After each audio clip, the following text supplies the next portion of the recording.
There is a young man in Lagos right now who lied about what his father does for a living. Not once, many times. To his clearance or to what does your father do can make a stranger reclassify you before you finish the sentence. His name is Tobechukwu, and tonight, the ancestors are done being patient.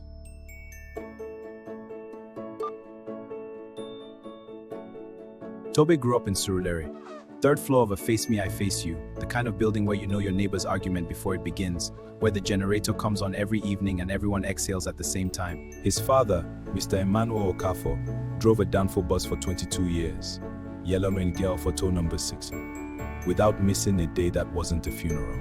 That bus paid Tobe's school fees. That bus bought his first pair of school shoes. That bus sent him to university in Enugu and brought him back to Lagos with a degree in business administration. So, Toby, how was the client meeting? It went smoothly. They're fully on board with our strategy. That's great. So we're clear to proceed? Yes, we are. I'll loop you in on the next steps. Where are your people from? What does your dad do? Oh, they're in business, in Lekki. But his father still drives the Danfo. He told stories. He laughed easily. He asked the girl about her family with genuine interest. Oh, that's lovely. My family's doing well, thank you. On the drive home, his father's Danfo, which Toby had parked 2 streets away so she would not see it. His father was happy. He did not know what his son had been ashamed of. Toby knew, and the knowledge sat in him like a stone he could not swallow or spit out. That night, Toby was in his Yaba apartment. He had been scrolling Instagram, then Twitter, then back to Instagram. The way you scroll when you are not looking for anything, but you are also not ready to stop. His phone was hot in his hands. The night was quiet. And then, a sound. The creak of a chair that was not there before. He looked up. In the corner of the room, in the chair that had come from his parents' house, the wooden one with the faded armrests, sat an old man. Peace, grandson.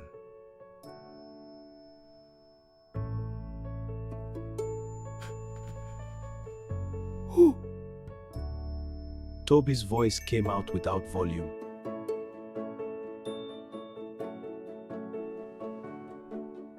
Ayao.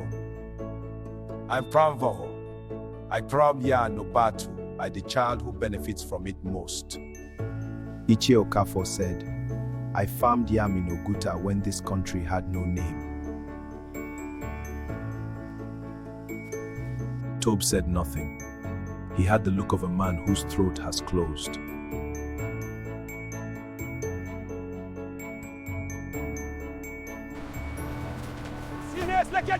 He carried strangers to their work, their hospitals, their children's schools. He came home with oil on his hands.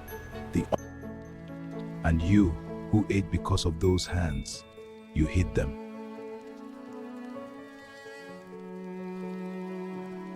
The words were not shouted. They were worse than shouted. They were stated.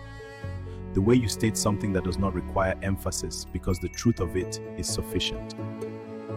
I'm not ashamed of him. Even as he said it, something in him knew it was not entirely true.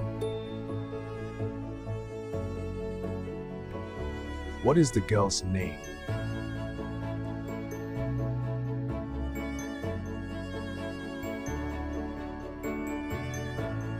Amaka.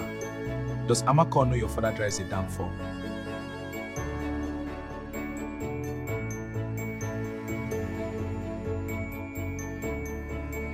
A long silence. I see, said the old man. It's complicated. In Lagos, people judge. You know how it is. If I say Danfo driver, they don't see the man, they see the job. They don't see 22 years of a paint.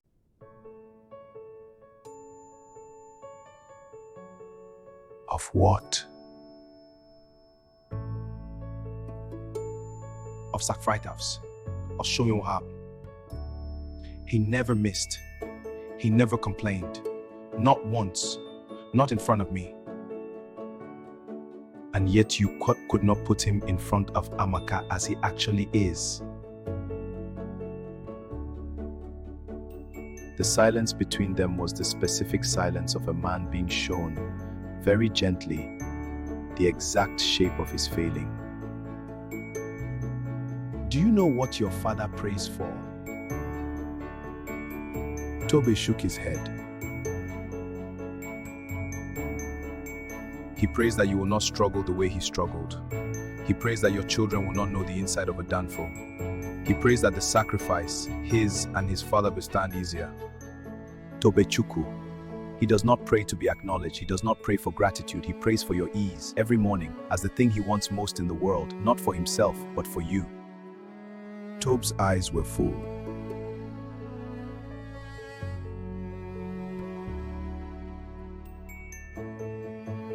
A father who sacrifices and asks nothing deserves at minimum to be not performed, not dressed and hidden, claimed, stood beside, introduced as the full truth of how you arrived where you are standing. I will lose things. The image I've built, people's perception. What you will lose is the performance, and what you will gain is yourself. A man no we came cannot pay from where he's. I'm hollow, because he has no came no anything. Toby pressed his hands into his face, not crying, not yet. Something deeper than tears, a reckoning that happens before tears, where a man meets himself without the story he has been telling. Your father is a great man, not in the way Lagos counts greatness, not in the way Instagram counts it, in the way that counts when it is dark and you need someone who will not move. He bent only for you willingly, happily every day, and that bending was not weakness. That was the greatest strength a man can have. The old man stood. He was taller standing than sitting, or perhaps it was the quality of his presence expanding. Tomorrow morning, your father will rise before the sun. He will fuel his bus. He will drive his route.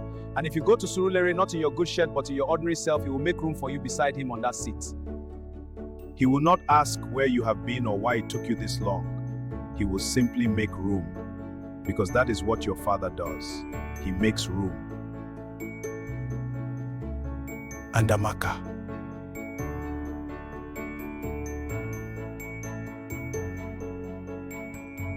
If Amaka cannot love man whose father drove the bus that built him, she does not love the man. She loves the story, and the story is a weak foundation for a life. He was gone. The room was as it had been. The chair was just a chair again, faded armrests, the slight smell of old wood and his mother's sitting room. Tobe sat for a long time. Then he picked up his phone not to scroll, to call.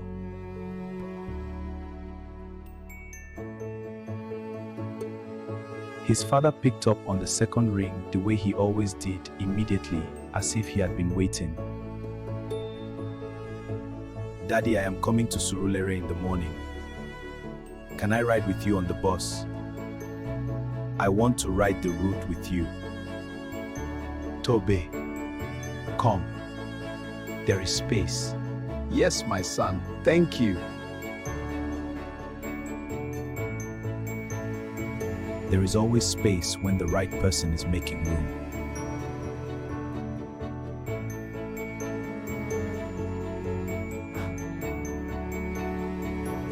Do not let the city teach you to be ashamed of the hands that carried you. Do not let ambition become the distance between you and the people who rose before sunrise so that you could sleep a little longer. Your father's work was not beneath you. It was the ground you stand on.